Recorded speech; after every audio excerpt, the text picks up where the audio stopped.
Welcome to this Mash Bite, where we'll show you an exciting area within Mini-Mash called Builder's Tray.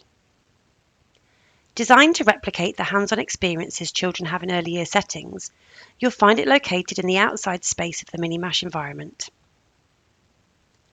Children can interact with this resource to either create their own or use the preset small world scenes using various items and materials, such as shapes, numbers, animals, and so on. Using the preset themes is simply a case of clicking on the option, and then you'll find it's loaded with the materials and objects that have been preset. Currently on the stick mode, you can see that I can make movements in the water, and I can also select objects and move them around. You can adapt the sound settings by clicking on the top left option and turn the sound on and off. Children can choose different materials to interact with the environment, for example using the rake. And they can also change the background material. Change material. So for example, if I wanted to add sand instead of water, and then if they want to tidy up, it's simply a case of clicking on the dustpan and brush. Tidy up.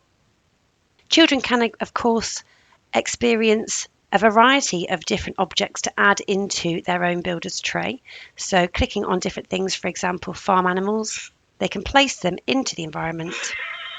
And as you can see, we've got some fun associated audio that goes along with it. The additional tools that allow children to be able to draw and make marks on their builder's tray can be found by removing all materials, and then they can start mark making to their heart's content.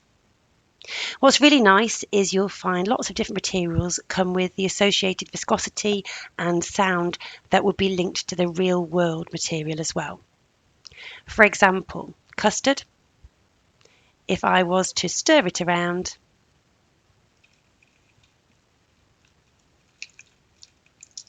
you might notice, as you can see, it starts settling it back into its original shape, and you can hear the noise associated with it. So it's a great way of children being able to digitally interact with materials that might be a little bit messy or maybe out of reach within your early years environment.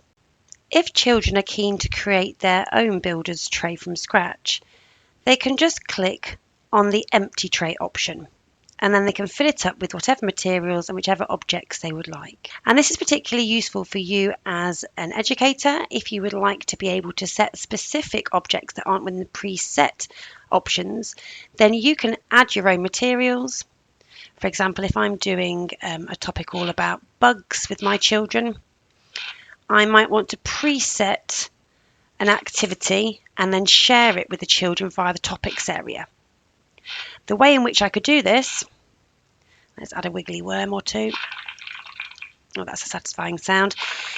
If I'm now happy with the objects and the materials that are in there, and I want the children just to quickly be able to access this, I can save the builder's tray that I've created.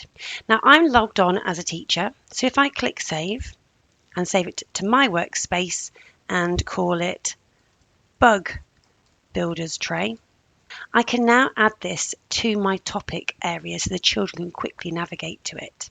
Back in Mini-Mash, if I select topics at the top and click on my created topics, I can now create one and add my builder's tray to this. Click and create topic. I can just call this bugs. I can give it an image.